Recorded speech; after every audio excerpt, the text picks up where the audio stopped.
Assalamualaikum warahmatullahi wabarakatuh. Perkenalkan, saya Muhibatunisa dari Prodi Pendidikan Guru Madrasah Ibtidaiyah. Di sini saya ingin menjelaskan apa itu fungsionalisme. Definisi dan konsep dasar fungsionalisme adalah aliran psikologi yang mempelajari bagaimana pikiran dan perilaku manusia berfungsi untuk beradaptasi dengan lingkungan sekitar. Aliran ini mempertanyakan mengapa kita berpikir dan bertindak, bukan hanya apa yang kita pikirkan. Akar historis fungsionalisme. Publikasi Darwin terjadi di tahun 1859 yang dimana Charles Darwin menerbitkan On the Origin of Species yang menginspirasi pemikiran adaptasi organisme. Di tahun 1870 sampai 1880 terjadi transisi era. Strukturalisme mulai dipertanyakan oleh para peneliti yang ingin memahami fungsi pikiran. Era fungsionalisme terjadi di tahun 1890. William James mempublikasikan French Claves of Psychology yang merelevasi psikologi modern. William James sebagai bapak fungsionalisme. William James pada tahun 1842 sampai 1910 adalah psikolog dan filsuf Amerika yang mengembangkan fungsionalisme. Karyanya French Claves of Psychology menjadi fondasi psikologi modern dan mengubah cara kita memahami pikiran manusia sebagai alat adaptasi biologis. Kehidupan awal William James. Latar belakang keluarganya, beliau lahir di New York pada tahun 1842. Keluarganya merupakan intelektual dan artistik. Ayahnya adalah seorang filsuf yang bernama Henry James Sr.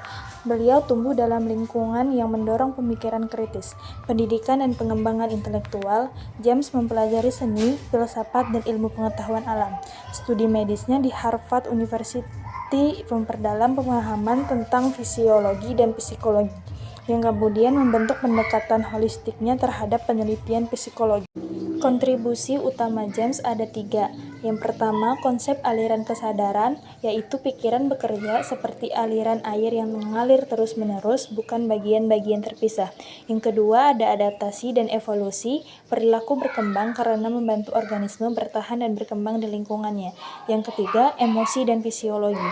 Teori James Lange menyatakan bahwa emosi muncul dari respon tubuh fisik. Fungsionalisme versus strukturalisme.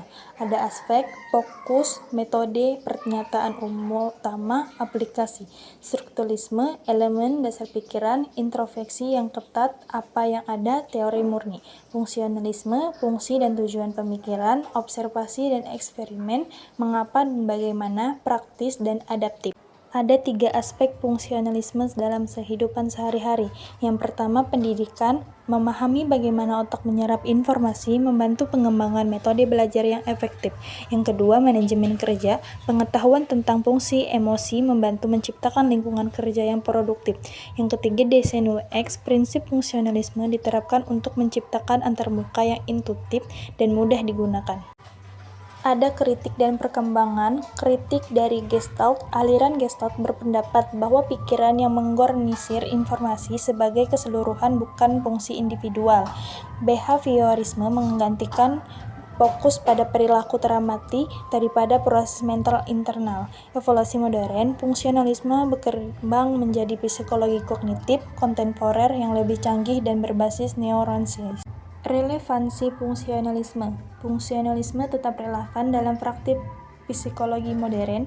Pendekatan fokus pada adaptasi dan fungsi membentuk dasar terapi kognitif perilaku, neuroscience, dan psikologi evolusioner. Pemahaman tentang bagaimana beradaptasi membantu mengatasi tantangan mental dan sosial kontemporer. Warisan James terlihat dalam bagaimana kita merancang teknologi, mendidik anak-anak, dan memahami kesehatan mental dalam konteks adaptasi manusia modern. Adapun beberapa kelebihan dan kekurangan fungsionalisme.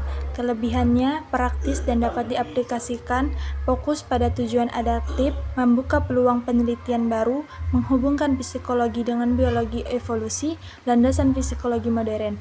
Kekurangannya, kurang detail tentang struktur pikiran, terkadang terlalu spekulatif, sulit diukur secara objektif, overemphasize pada adaptasi, kurang mempertimbangkan konteks budaya.